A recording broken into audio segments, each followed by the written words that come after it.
Bienvenidos jóvenes alumnas y alumnos de primer grado de secundaria a esta nueva sesión de Ciencias Biología. Nos da mucho gusto volvernos a encontrar, en esta ocasión con el tema La evolución en acción.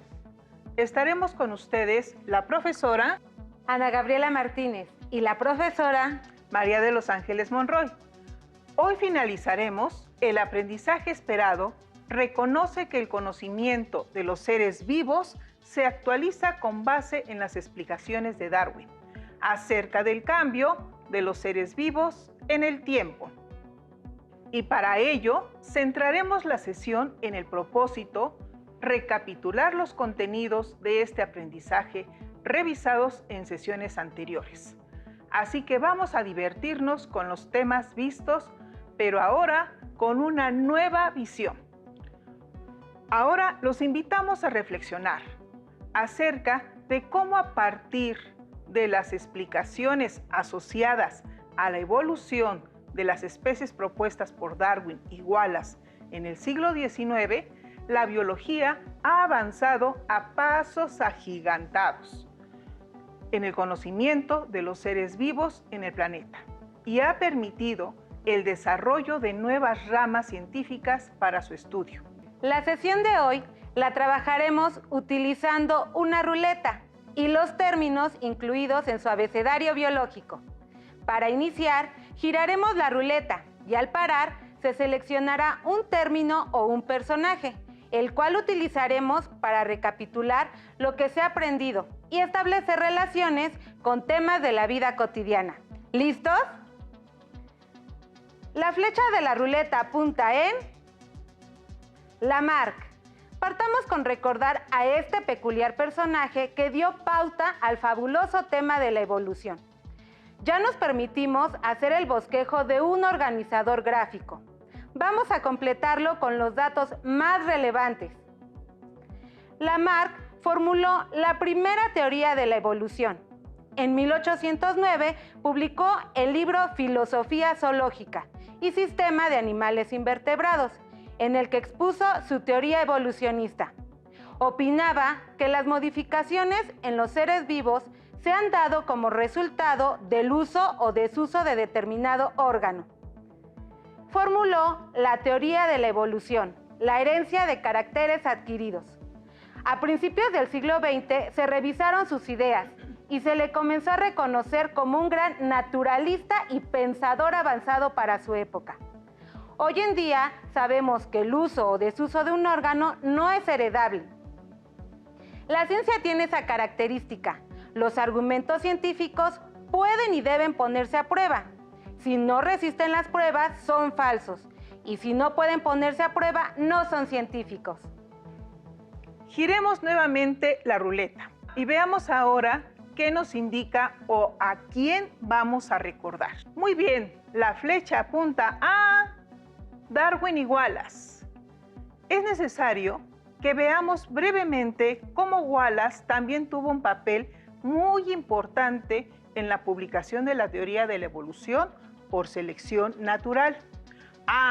Pero atención, no fueron los únicos que contribuyeron a la construcción de esta teoría. Los invitamos a leer más sobre ellos y quienes más participaron. Por lo pronto, recordemos las hazañas de Darwin. Realizó un viaje como naturalista alrededor del mundo en el barco llamado Beagle. Realizó una expedición en el archipiélago de Galápagos, que fue todo un laboratorio para sus observaciones que sirvieron como base de su teoría. En 1859 publicó su libro titulado El origen de las especies, donde expuso su trabajo.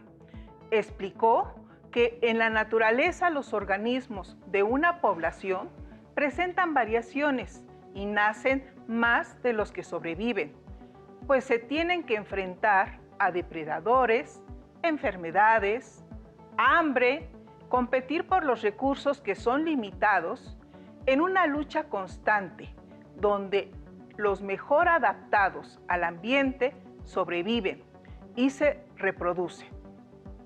Ahora veamos quién fue Alfred Russel Wallace ¿Y cómo fue su participación en este hecho?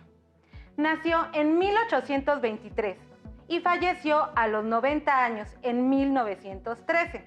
También era inglés. Desde muy joven se dedicó a estudiar la naturaleza.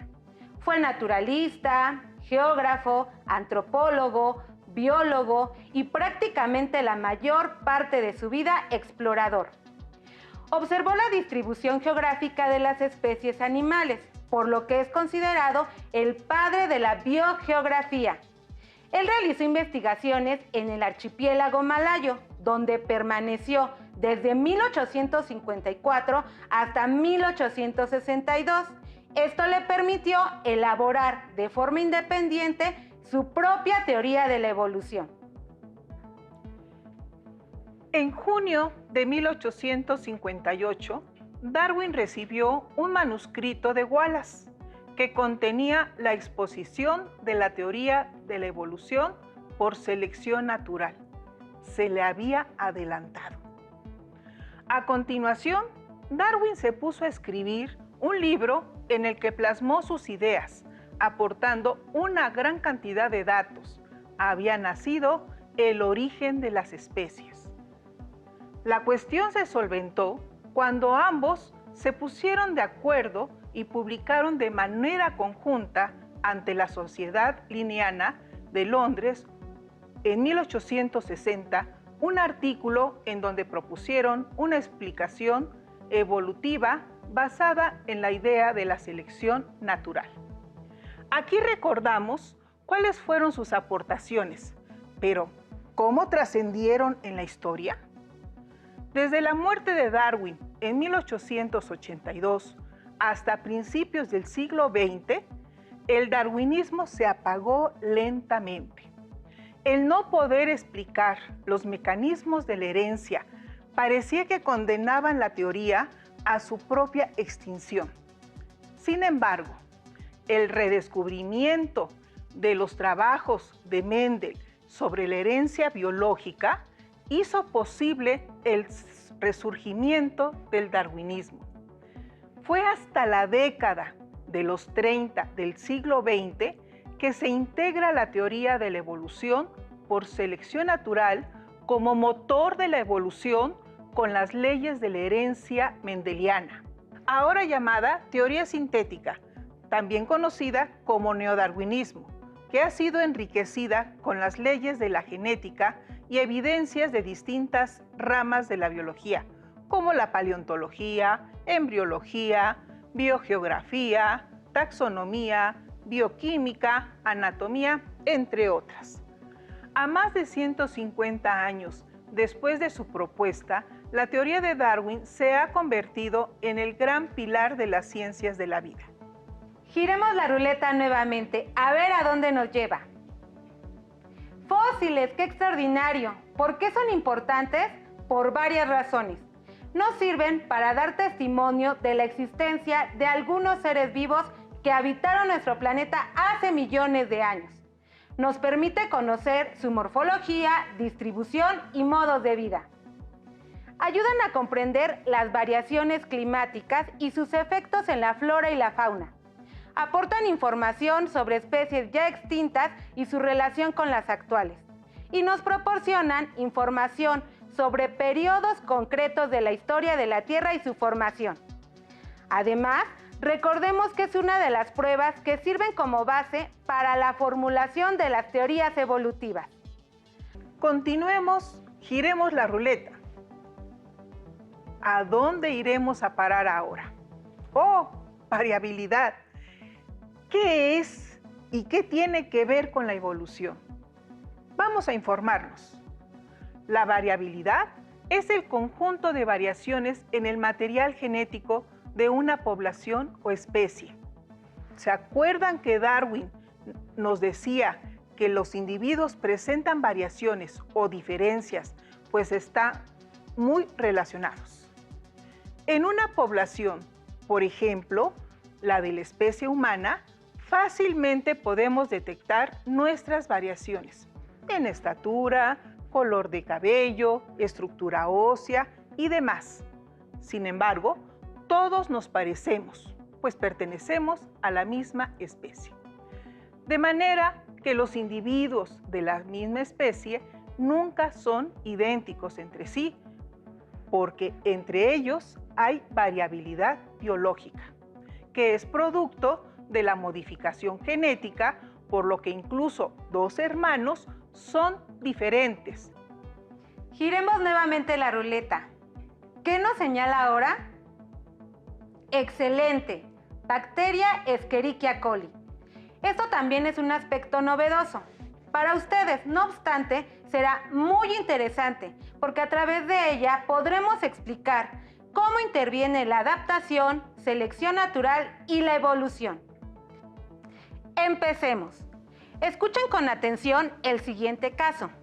Es importante que estén muy atentos porque más adelante se realizarán algunas preguntas que deberán contestar.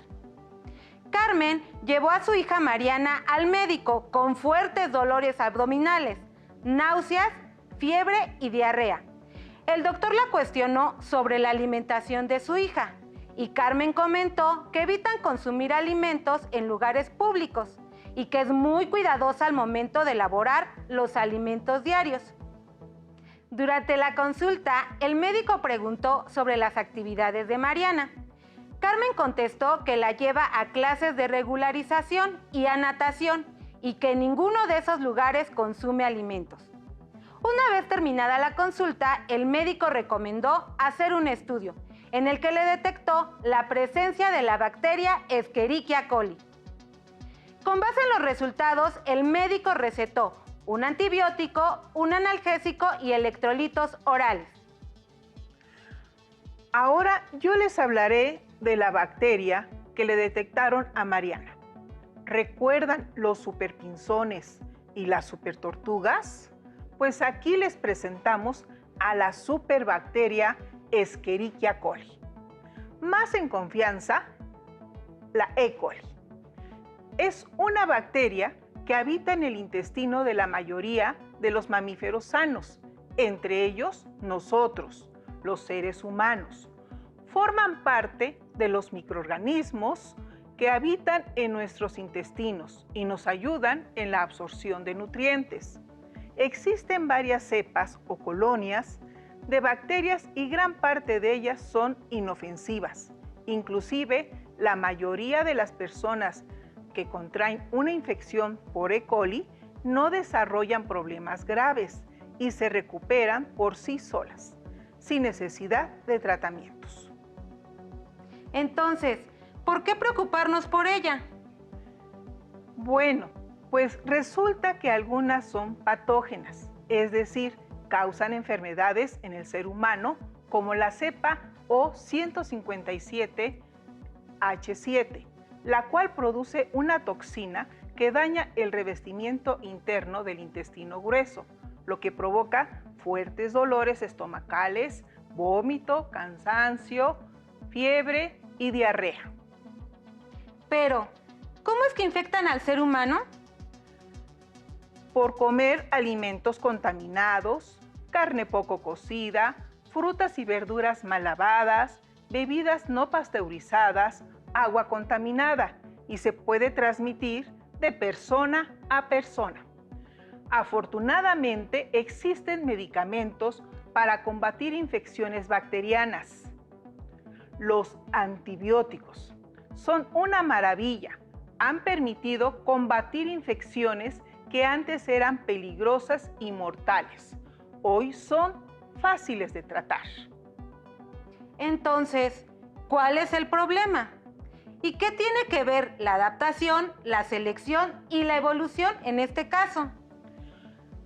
El problema surge porque cada día las bacterias que causan infecciones toman terreno frente a los antibióticos y estos se vuelven menos eficaces o inútiles. ¿Por qué sucede esto? Por el proceso de evolución al que están sometidas las bacterias. Les explico. Las bacterias se han adaptado a la intervención de los antibióticos y predominan las que tienen resistencia. El proceso de desarrollo de la resistencia a los antibióticos es un proceso evolutivo normal de los microorganismos, pero se acelera con la intervención del ser humano. Al existir un uso inapropiado de ellos, es decir, cuando una persona que tiene infección por alguna bacteria interrumpe el tratamiento al sentirse bien o no toma la dosis recetada. Otra causa se debe al uso excesivo de antibióticos, por ejemplo, en la agricultura y ganadería, que se suministra a los organismos de los que nos alimentamos. Así que, por favor, no se automediquen y si el médico les receta un antibiótico, sigan el tratamiento indicado. La acción antibiótica es una presión ambiental que genera en las bacterias mutaciones al azar y serán ventajosas para aquellas que a pesar de su acción logren sobrevivir, reproducirse, heredando este rasgo. El resultado será una generación de bacterias resistentes a la presión del antibiótico. Para comprender mejor el tema, les explicaré con el siguiente modelo. El recuadro que ven en pantalla está dividido en 4 espacios, cada uno con diferentes condiciones. Imaginen que el recuadro es un recipiente conocido como caja de Petri, con un caldo nutritivo que le permitirá a las bacterias alimentarse y reproducirse. Los espacios contienen antibiótico en distinta concentración, representado con el color amarillo. Recuerden que este evita que las bacterias sobrevivan. El primer espacio no tiene antibiótico y colocamos una pequeña cantidad de bacterias de una colonia, representadas con colores azul, verde y naranja, que indican la variabilidad que existe entre ellas. Al tener las condiciones adecuadas, estas se reproducen fácilmente. Al terminarse el alimento, se desplazan al segundo espacio, pero ahora tienen un inconveniente: el antibiótico en baja cantidad, que impide su crecimiento. Algunas, como vemos, no sobreviven, las de color verde y naranja. Sin embargo, observen lo que sucede en algunas bacterias. Presentaron mutaciones, que es un cambio brusco en su material genético, en este caso las de color azul con el punto amarillo, que representa esa mutación, lo que les permite sobrevivir pese a la exposición al antibiótico. ¡Qué interesante, maestra Gabriela! Aquí vemos cómo la teoría de Darwin se enriquece con los conocimientos de la genética que él desconocía en su época y ahora nos permite explicar que en la evolución no solo interviene la selección natural, sino también las mutaciones, entre otros factores. Cuando traten temas asociados a la genética, profundizarán en contenidos relativos a mutaciones y a material genético. Bien, maestra Ángeles, continuemos con nuestro modelo de las superbacterias. La generación siguiente comenzó a desplazarse a la tercera zona con mayor concentración de antibiótico y se repite el proceso. Varias bacterias mueren, pero otras ya son más resistentes y otras, como vemos, vuelven a mutar. Una vez que se desplazan a la última zona, podemos observar que hay gran concentración de antibiótico y a pesar de eso, algunas bacterias logran sobrevivir y reproducirse, porque tienen mutaciones con mayor tolerancia al antibiótico, que se representa con el cambio de color del punto amarillo a rojo. Y listo, tenemos superbacterias con alta resistencia a los antibióticos. Este antibiótico ya no es efectivo para estas superbacterias. Entonces los científicos investigan nuevas sustancias que las puedan eliminar. Aquí vemos una lucha por la sobrevivencia entre los humanos y las bacterias. Esperamos que haya quedado claro. Ahora regresemos al caso de Carmen y Mariana y con base en la explicación respondan las siguientes preguntas. Maestra Gabriela, ¿me apoyas con las formulaciones, por favor? Claro que sí, maestra, con mucho gusto. Si Carmen y Mariana se alimentan en casa, ¿dónde contrajo la bacteria? Nadando. ya que la bacteria está presente en el agua contaminada por desechos humanos, como es el caso de la mayoría de las albercas. Si es normal y saludable que la bacteria E. coli se encuentre en nuestro organismo, ¿por qué Mariana se enfermó? Porque algunas colonias de la bacteria Escherichia coli mutan y se vuelven patógenas, generando infecciones en el ser humano. ¿Por qué algunos antibióticos no son eficaces contra algunas bacterias? Porque las bacterias, en este caso la E. coli, crean resistencia a los antibióticos derivado de un proceso de evolución. ¿Qué debe hacer Mariana para evitar contagiarse nuevamente? Verificar que las albercas que se visiten tengan las medidas sanitarias adecuadas. Lavarse las manos antes de comer y después de ir al baño. Evitar comer en lugares donde se dude de la limpieza en el tratamiento de los alimentos. Consumir agua potable y evitar el consumo de carne cruda o poco cocida. Prosigamos con nuestro tema. A girar ruleta. Alto. Quedó en selección artificial. Ese también es un término nuevo, ¿verdad? Sí, y lo pueden agregar a su abecedario biológico. La selección artificial se denomina así porque no se da de manera natural en el ambiente, sino que interviene el ser humano. Es un método donde el ser humano, de acuerdo con sus necesidades, elige las características que desee de algunos organismos. Les hablaremos de un ejemplo de selección artificial muy común, la domesticación del perro. Se cree que el perro fue el primer animal en ser domesticado. Se ha investigado sobre su origen y parece tener un antepasado común en el pequeño lobo del sudeste asiático.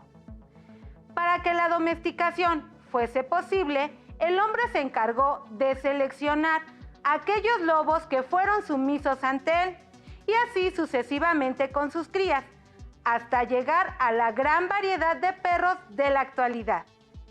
El perro actual conserva algunas características de sus parientes, como defender su territorio marcando algunos sitios o enterrando alimentos u objetos, ya que ellos entierran a sus presas muertas para asegurar su alimento. Todas las razas de perros, a pesar de la variedad, pertenecen a la misma especie, Canis familiaris. ¿Han escuchado que el mejor amigo del hombre es el perro? Seguramente debe ser así, porque son utilizados con diferentes fines. Cuidan rebaños, ayudan en la cacería, cuidan viviendas, realizan tareas de rescate, apoyan a personas con debilidad visual y dan compañía, entre otros aspectos. ¿Tienen alguno en casa? Algunos rasgos que el ser humano ha utilizado a favor con respecto al perro son: visión. Son sensibles a objetos en movimiento y tienen excelente visión nocturna. Por ello, algunas personas los utilizan para cazar. Oído. Tienen un grado de movilidad de las orejas que les permite determinar rápidamente el origen de un sonido. Los detectan a una distancia 4 veces mayor que nosotros. Tienen colmillos para desgarrar carne cruda. Por esta característica, son utilizados para la caza. Olfato. Su percepción de los olores es excelente, pues el cerebro canino es dominado por la corteza olfativa. De ahí que sean utilizados para buscar personas. ¡Qué interesante!, ¿verdad? El ser humano y el perro, sin duda alguna, guardan una estrecha relación.